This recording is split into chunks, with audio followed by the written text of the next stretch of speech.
நாம் அழிந்து போகும் செல்வத்தை சம்பாதிக்கவும் உலக அறிவை பெருக்கவும் நம் வாழ்நாளில் எவ்வளவு நேரத்தை செலவிடுகிறோம் என்பதை எப்போதாவது யோசித்ததுண்டா?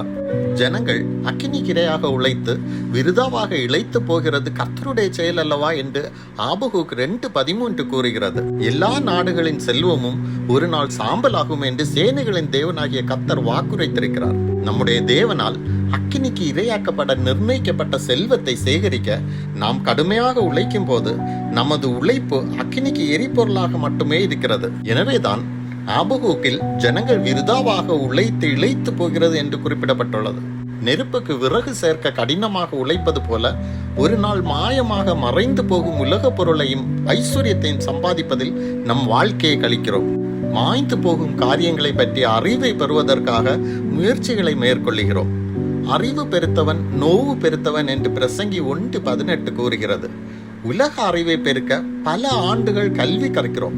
ஆனால் தேவனை பற்றிய அறிவில் வளர விரும்புகிறோமா? சமுத்திரம் ஜலத்தினால் நிறைந்திருக்கிறது போல பூமி கர்த்தருடைய மகிமையை அறிகிற அறிவினால் நிறைந்திருக்கும் என்று ஆபகுக் 2:14 கூறுகிறது. தேவனை அறியும் அறிவு மட்டுமே முக்கியமானதாக இருக்கும் ஒரு நாள் வரப்போகிறது.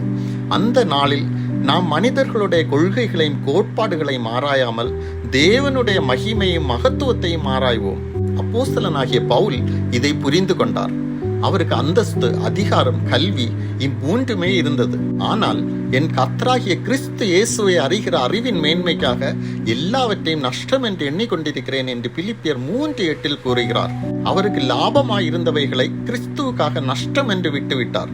இந்த உலகத்தின் வெற்றி தற்காலிகமானது. கல்லறைக்கு அப்பால் நம்மை பின்தொடராது. ஆனால் நித்திய ஜீவனை இந்த பூமிக்குரிய உடைமைகளை வைத்து வாங்க முடியாது. அது தேவனுடனான ஆழமான உண்மையான உறவில் காணப்படுகிறது. கிறிஸ்துவை பின்பற்ற ஒரு காலத்தில் மதிப்பு மிக்கது என்று நாம் நினைத்தவைகளை விட்டுவிட வேண்டி வரும்.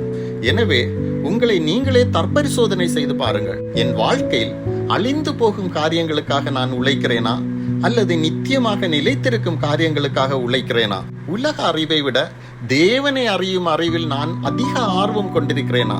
கிறிஸ்துவை சென்று அடைவதோடு ஒப்பிடுகையில் உலக சாதனைகள் ஒன்றுமில்லை என்று எண்ண நான் தயாராக இருக்கிறேனா?